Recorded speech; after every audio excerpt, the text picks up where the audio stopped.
Hopefully आप सब ठीक होंगे। मैं पहले तो आप सबका बहुत-बहुत शुक्रिया अदा करना चाहता हूँ कि आपने जो है वो इवन दो मैं अपनी जो है वो वीडियोज़ पीछे कुछ दिनों से रेगुलरली अपलोड नहीं कर सका क्योंकि मैं यूएस गया हुआ था किसी काम के सिलसिले में। मगर मैंने अपनी जो फॉलोइंग देखता था तो रोज़ के हिसाब से एक काफ़ी जो है वो मैच्योर ग्रोथ होती थी। और आप लोगों के कमेंट्स आते रहे हैं, आप लोगों की जो है वो फॉलोइंग इंक्रीज़ होती रही है और चैनल जो है वो कुछ हद तक जो है वो बड़ा हो चुका है। इस सब के लिए आप सबका बेहद शुक्रिया। और आज जो एक टॉपिक जिसके ऊपर हमारी डिस्कशन होने वाली है वो बड़ा एक इंटरेस्टिंग है। वो मैं जो है वो ज़रा कुछ काफ़ी जो है वो पिछले दिनों एक चीज़ के बारे में एक मैंने पढ़ा, फिर वहाँ से मैंने सोचना शुरू किया कि हम लोग जो हैं वो क्यों पाकिस्तान का जो लीगल सिस्टम है ये डिजिटलाइज़ क्यों नहीं होता। आपने अगर आपको यूएस सिस्टम पता हो तो वहाँ पे सुप्रीम कोर्ट में आप जब अपनी कोई भी रेट या पिटिशन डालते हैं, आपने डिफरेंट मूवीज़ में देखा होगा, अगर आपने वहाँ पे विज़िट नहीं किया तो वो थ्रू फैक्स आप वहाँ पे फ़ाइल करते हैं केसेस और थ्रू फैक्स आपको जो है वो उसका रिप्लाई भी मिल जाता है। Sometimes you don't even need to go to the system.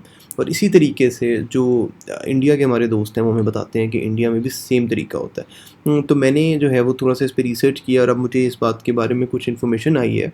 अपने कुछ दोस्तों से पता चला है कि लाहौर हाई कोर्ट की जो है वो जो वेबसाइट है वो अपग्रेडेशन उसकी हो रही है। तो मैं होप करता हूँ कि जो अपग्रेडेशन है ये हमारे जो लीगल प्रोफेशन है इसके लिए जो है वो फ़ायदेमंद साबित हो और हम अपने नेबर्स से हम कुछ सीखें और जहाँ से हमें सीखने का मौका मिले हम ज़रूर कुछ सीखें, क्योंकि हमारी ऑनलाइन हियरिंग्स तो सुप्रीम कोर्ट लेवल पे शुरू हो चुकी हुई हैं। ऑनलाइन हियरिंग्स होती हैं, कोरोना ने हमें कुछ ना कुछ सिखाया ज़रूर है। लेकिन जो है अभी तक हमारी जो ई-फाइलिंग है, इवन दो मैंने कमर्शियल कोर्ट्स का जो ऑर्डिनेंस है जब मैंने उसकी डिस्कशन की थी तो मैंने आपको बताया था कि कमर्शियल कोर्ट्स में ई-फाइलिंग सिस्टम है। तो अगर हम लोग जो हैं वो अपने यहाँ पे ई-फाइलिंग लिखते हैं, अगर आप सिंपल अपने गूगल पे जाएँ, मैं सिर्फ ये दिखाना चाह रहा था कि किस तरीके से जो है वो इंडिया में अगर हम इंडिया की जो वेबसाइट है उसको अपने आप से कंपेयर करें, अगर कोई ऐसा बंदा वीडियो देख रहा है जो इसकी अपग्रेडेशन में जो अपना पार्ट प्ले कर रहा है India Pakistan Lahore high court की, तो वो इसको ज़रूर इम्प्लीमेंट कर सकते हैं हम लोग। और मैं कहता हूँ इट्स हाई टाइम कि हमारी जो ई-फाइलिंग है वो कम से कम जो फाइलिंग है वो हमारी इलेक्ट्रॉनिकली होना शुरू हो जाए, ताकि जो हमारा मुंशी माफिया भी जिसको हम कह सकते हैं और जिसको हम कहते हैं कि हमारे जो मिडल मैन बहुत से इन्वॉल्व हो जाते हैं इन डिफरेंट प्रोसेसेस, वो हम नैरो डाउन कर सकें और जो लिटिगेशन की कॉस्ट है वो वन वे और अनदर थोड़ी सी कट डाउन होगी। तो अगर मैं आपको बताऊं कि हमारी ई-फाइलिंग अभी जो पाकिस्तान में है वो किस हद तक है, तो if you just write e filing Lahore High Court on Google, it's gonna bring up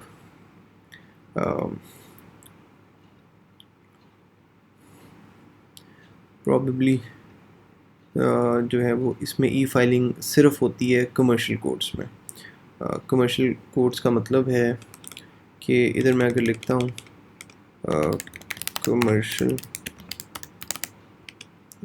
commercial courts, तो इसमें ई फाइलिंग हमारे पास यहाँ पे इसकी एक टैब ओपन होती है जिसमें हम इलेक्ट्रॉनिकली अपना केस फाइल करते हैं। जस्ट फॉर द रेफरेंस उसको बताने के लिए, उसका मतलब ये है कि हम जब भी केस फाइल होता है तो वकील को फ़िज़िकली काउंटर पे या फाइलिंग ब्रांच में जाके पेश नहीं होना पड़ता और अपनी जो चीज़ें हैं उनकी जो है वो वहाँ पे अपनी केस को फाइल नहीं करना पड़ता, बल्कि आप इलेक्ट्रॉनिकली थ्रू योर ऑफिस और through your home wherever the net में भी आप वहाँ पे अपना ऑनलाइन ई फाइलिंग कर सकते हैं। जैसे व्हाट्सएप पे आप डॉक्यूमेंट्स भेजते हैं उसी तरीके से सिंपल एक क्लिक से आप अपनी जो है वो डॉक्यूमेंटेशन कंप्लीट करेंगे और आप डॉक्यूमेंटेशन कंप्लीट करके आप जो है उसको केस को फाइल कर देंगे इलेक्ट्रॉनिकली। आपको वहाँ पे जाने की ज़रूरत नहीं होगी, ना मुंशी भेजने की ज़रूरत होगी। तो इसको ज़रा सा मैं स्टडी करना चाह रहा था कि इंडिया के बारे में मैंने जो दोस्तों से सुना है कि वहाँ पे ई फाइलिंग होती है, तो मैंने सोचा कि हम क्यों ना दिल्ली हाई कोर्ट की वेबसाइट पर जाएँ। तो आज हम इसको साथ में एक्सप्लोर करते हैं।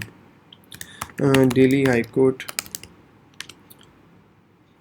की वेबसाइट निकालते हैं, इसमें ई फाइलिंग का टैब आप देखेंगे सबसे पहले ओपन हो जाता है। एनीवेज़ हम इसमें सीधा ई फाइलिंग पे ही जाते हैं दिल्ली हाई कोर्ट में, कि इसमें इलेक्ट्रॉनिक फाइलिंग है किस तरीके से इम्प्लीमेंट करते हैं, क्योंकि बड़ा एक जो है वो डिफरेंट सी चीज़ है कि आप किस तरीके से इलेक्ट्रॉनिकली यहाँ पे इन्होंने इम्प्लीमेंट इसको करवा दिया हुआ है कि आप इसकी इम्प्लीमेंटेशन तमाम। अच्छा, ये अब हाई कोर्ट ऑफ दिल्ली की वेबसाइट पे मैं आ गया हूँ। यहाँ पे online e filing web portal है, link for mentioning of urgent matters and reference number click करिए तो उसकी जो अर्जेंट फॉर्म वगैरह की जो है वो कॉपी होगा। Online e filing practice direction, ये प्रॉब्ली इंपॉर्टेंट होगा। इसमें ई फाइलिंग की सारी प्रैक्टिस डायरेक्शंस हमें मिल सकती हैं और फॉर द रेफरेंस हम ये देख सकते हैं ई फाइलिंग किस तरीके से काम करती है। और हमें इसमें से और भी बहुत चीज़ें, मैंने जो अभी छोटी सी इस पर नज़र मारी है, हमें इस पर और भी बहुत चीज़ें सीखने को मिल सकती हैं। ना सिर्फ ई फाइलिंग या इलेक्ट्रॉनिकली हमारा डाटा सेव हो जाएगा और हमारी पेपर की कॉस्ट बचेगी, बल्कि एक इम्पॉर्टेंट बात ये है कि इसमें हम ये भी देख सकते हैं कि किस तरीके से इन्होंने जो है वो काफ़ी कुछ स्टैंडर्ड्स सेट किए हैं हाई कोर्ट ने, क्योंकि हमारा जो है वो लीगल सिस्टम इंडिया से मिलता जुलता है और हमने यहीं से जो है अडॉप्ट भी किया है और हम दोनों ने ब्रिटिश से अडॉप्ट किया है, तो हमें इससे काफ़ी कुछ सीखने को मिल सकता है। Anyways it's I am here practice direction for online electronic filing, E filing in the high court of Delhi. अच्छा, इसका प्रीफेस है डेफिनेशन। एक्शन का मतलब जो है उन्होंने बताया वो high court include those way of suits, appeals, criminal rate petitions हैं, रिविजन्स पटिशन, मतलब हर तरह की पटिशन यहाँ पे आ जाती हैं। बेंच मीन्स इंक्लूड्स वन और मोर जजेस असाइन टू एजुडिकेट। ठीक है, ये इसकी डेफिनेशन हैं जैसे होती हैं रवायतन।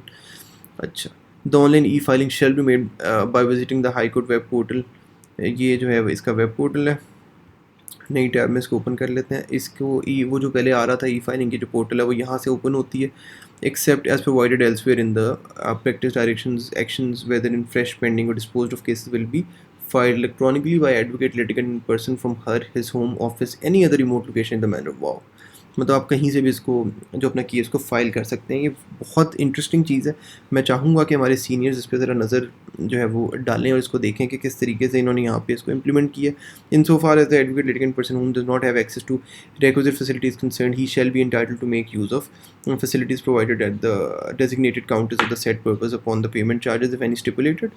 मतलब वो यहाँ पे हाई कोर्ट के ऊपर आके भी चार्जेस पे करके, अगर आप पर नेट नहीं है तो आप वहाँ पे कर सकते हैं। अच्छा, स्टेप्स क्या हैं रजिस्ट्रेशन के लिए।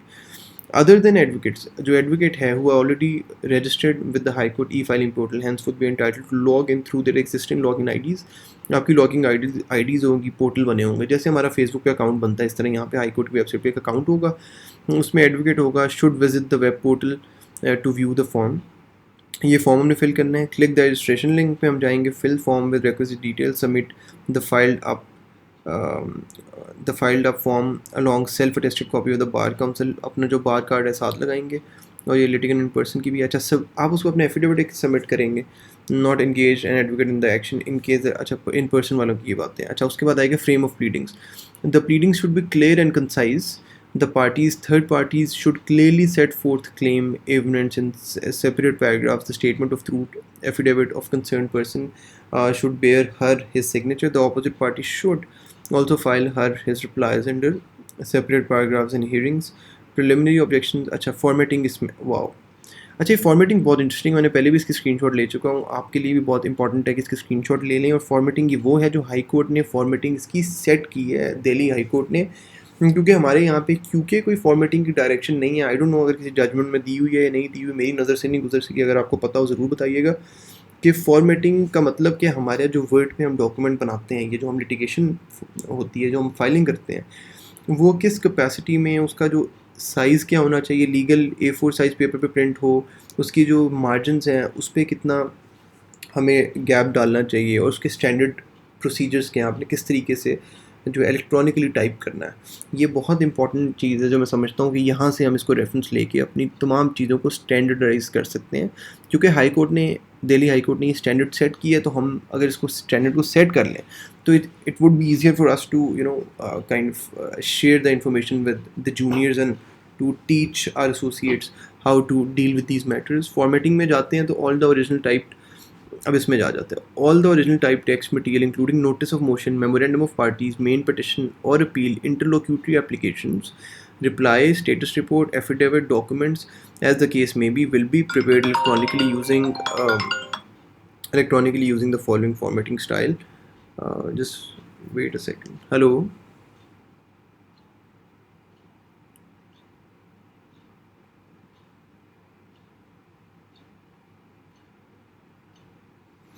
मुझे नहीं पता, आप देख लें जिसमें सूट करता है। Oh hello. Including notice of motion, memorandum of parties, main petition. और अच्छा, इसमें बेसिकली पेपर साइज़ जो है वो A4 है। टॉप मार्जिन 1.5 होगी, बॉटम मार्जिन 1.5 होगी, left margin 1.75, right margin 1.0। Alignment justified है जैसे हम भी करते हैं। Font size time new Roman है। फ़ॉन्ट साइज़ जो है वो 14 है, लाइन स्पेसिंग 1.5 है।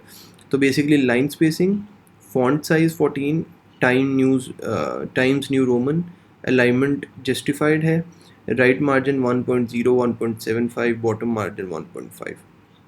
The document should be converted into OCR searchable portable. अच्छा, पीडीएफ जो इसका फॉर्म है, मुझे नहीं पता था कि पीडीएफ को सर्चेबल पोर्टेबल डॉक्यूमेंट फॉर्म कहते हैं। एनीवेज, अच्छा ये बहुत इंपॉर्टेंट है, आप इसकी ज़रूर स्क्रीनशॉट ले लीजिएगा जितने भी लॉयर्स हैं, कि हमें माइक्रोसॉफ्ट वर्ड में जो एक स्टैंडर्ड साइज़ सेट किया हुआ है, ये बहुत अच्छा साइज़ इन्होंने यहाँ पे साइजिंग बताई है। A4 साइज़ में स्पेसिंग भी कम है, अलाइनमेंट है, लाइन के बीच में जो मार्जिन हैं उसकी भी स्पेस है, जस्टिफाइड रोमन होना चाहिए, 1.5 स्पेसिंग होना चाहिए। इसमें काफ़ी हद तक हम फॉलो करते हैं, लेकिन हर बंदे ने यहाँ पे अपना फॉर्मेट बनाया तो स्टैंडर्ड हो तो ज़रा बेहतर होता है कोड के लिए भी और बंदों के लिए। The document should be converted, PDF form में इसको कन्वर्ट करना है, और फिर डिजिटल सिग्नेचर आपने ऊपर करने हैं जिस तरह रूटीन में करते हैं। और डूज एंड डोंट्स का भी एक है कि appendix and should be bookmarked as per the master index duly approve by the registry. अच्छा ठीक है, ये जो आपने बुक मार्क करना है अपेंडिक्स 5 में जो लिखा हुआ है, नीचे अपेंडिक्सेस दिए हुए हैं जिसमें आपने इन्होंने लिखा हुआ है कि आपने उसको बुक मार्क पेजेस को अपनी करना है। जैसे हमने हाई कोर्ट अगर आप बैठते हैं तो आपने देखा होगा चीफ साहब की कोर्ट में जो एलईडी चलती है लाहौर हाई कोर्ट में, तो उसमें एलईडी के ऊपर आप जो है देखते हैं कि बुक मार्क्स बने होते हैं, तो वो सॉफ्टवेयर कौन सा है वो तमाम इन्होंने अपेंडिक्सेस में बताया हुआ है। अच्छा, merge document should be uploaded at the time of online e filing, the screen shots of the manner of accessing the online e-filing portal and of main case filing or for application filing documents, written statement, reply, different types of affidavits, evidence in a pending set out in appendix 1. अच्छा, once e-filing is accepted, the diary number shall be notified to the advocate or litigant in person. ये diary number हमें मिल जाता है वहाँ से, ठीक है। Special characters are not allowed in filing while filing for memo of parties and advocate remarks. अच्छा, payment of court fee भी ये लिंक के थ्रू आपने ऑनलाइन पे कर देनी है। रिटेंशन ऑफ ओरिजिनल्स, आपने ओरिजिनल डॉक्यूमेंट्स रखने हैं, स्पेशली एफिडेविट्स वगैरह, ये बताया हुआ है। अच्छा, उसके बाद ये लिखा हुआ है the following document will have to be preserved permanently, ये परमानेंटली यहाँ पे हो जाएगी। Access to electronic data of the action, ये जो इलेक्ट्रॉनिक डाटा है इसका एक्सेस सबके पास होगा। अच्छा, इसमें ऑनलाइन हियरिंग्स भी होती हैं, आपको पता है, वो भी देख सकते हैं, और ऑनलाइन फाइलिंग भी अब इन्होंने शुरू कर दी है। Just to add on, exemption from electronic filing, the exemption from online filing is an entire or part of the pleading. The document may be permitted by the bench upon an application being made for that purpose, or the bench albeit in the following online e-filing is the reason set out in the application not feasible, or there are concerns about confidentiality. वो कह रहे हैं कि इन situation में आप online filing से exception ले सकते हैं, अदरवाइज आपकी सारी ऑनलाइन फाइलिंग होनी है। ये एग्जेम्पशन उन्होंने दी हुई हैं। अच्छा, सर्विस ऑफ इलेक्ट्रॉनिक डॉक्यूमेंट्स आपने किस तरह सर्व करने हैं, कंप्यूटेशन ऑफ टाइम भी बताया हुआ है यहाँ पे।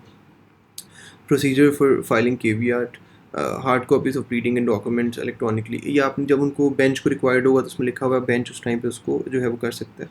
अच्छा, मूविंग ऑन, आप देखते हैं कि जनरल क्वेश्चंस ये हैं, लिस्ट ऑफ ये अपेंडिक्स हैं, जैसे screenshots showing procedure for accessing the online portal and electronically filing. अच्छा, ये अपेंडिक्स वहाँ पे दिए हुए हैं, इसके लिंक्स हैं, इनको क्लिक करेंगे तो आपको एग्जैक्ट स्क्रीनशॉट्स में ले जाएंगे किस तरीके से आपने बुक मार्क्स बनाने हैं। जैसे फॉर एग्जांपल मैं अगर दिखाऊं तो OCR शोइंग फाइलिंग सिंगल और multiple data screenshot showing procedure for book marking. In case हम बुक मार्किंग की तरफ अगर चले जाते हैं तो बुक मार्किंग का इन्होंने एग्जैक्ट बताया हुआ आपने कौन सा सॉफ्टवेयर, ये फॉक्सेट रीडर आपने डाउनलोड करना है अपने लैपटॉप में, इससे PDF में कन्वर्ट करना है। कन्वर्ट करके आपने यहाँ से आपने देखना है कि आपने जहाँ पे आपने बुक मार्क करना है, आपने CTRL+P दबाएंगे तो ऐड बुक मार्क आ जाएगा, और यहाँ पे एग्जैक्ट इस तरह आपने उसको मार्क करना है, आइटम नंबर 1 या अपेंडिक्स या एनेक्चर A एनेक्चर B, इस तरीके से आप इसको बुक मार्क करेंगे। तो ये just to get the idea, ये वेबसाइट में उन्होंने किस तरीके से कितना मैकेनिकली एंड इलेक्ट्रॉनिकली वो उसको रन कर रहे हैं। तो जो हमारे lucky fellows from India, Delhi high court specially, I don't know अगर बाकी हाई कोर्ट्स जो बाकी स्टेट्स हैं वो भी ये करी हैं नहीं करी, लेकिन I think we should follow in the footsteps. तो पूरी दुनिया जिस तरह ऑनलाइन E-फाइलिंग पे आ चुकी है, होपफुली लाहौर हाई कोर्ट भी E-फाइलिंग पे आ जाएगा, क्योंकि E-फाइलिंग इज़ द फ्यूचर। और E-फाइलिंग के थ्रू जैसे हमारी CPC के अमेंडमेंट्स कुछ हुई थी बड़ी अच्छी, जिसमें जो है हमारा जो एविडेंस का प्रोसीजर है, कमीशन किस तरह वर्क करता है एविडेंस रिकॉर्ड करने के लिए, वो तमाम चीज़ें ऑनलाइन हो चुकी हैं। एज इन वो सब चीज़ें इलेक्ट्रॉनिकली हो सकती हैं, एज इन आप व्हाट्सएप से अपनी जो सर्विस मैन है उसकी लोकेशन ट्रिगर करते हैं, आप उसकी ट्रैक कर सकते हैं।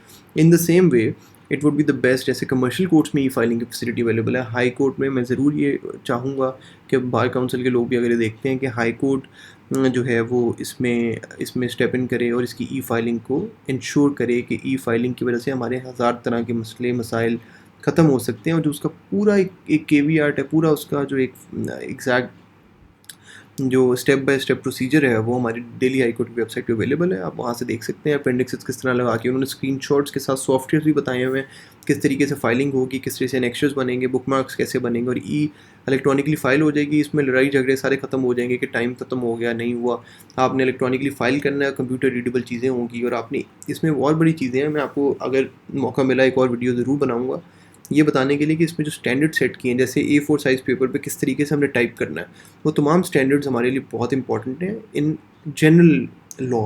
मतलब ई फाइलिंग वाली अगर हम इस स्कोप से निकाल भी दें तो इट्स वेरी हेल्पफुल। तो I thought of sharing this with you guys. I hope इससे जो है हमें कुछ ना कुछ ज़रूर आइडियाज़ मिले होंगे। And thank you for watching the video and do subscribe if you have not. Thank you.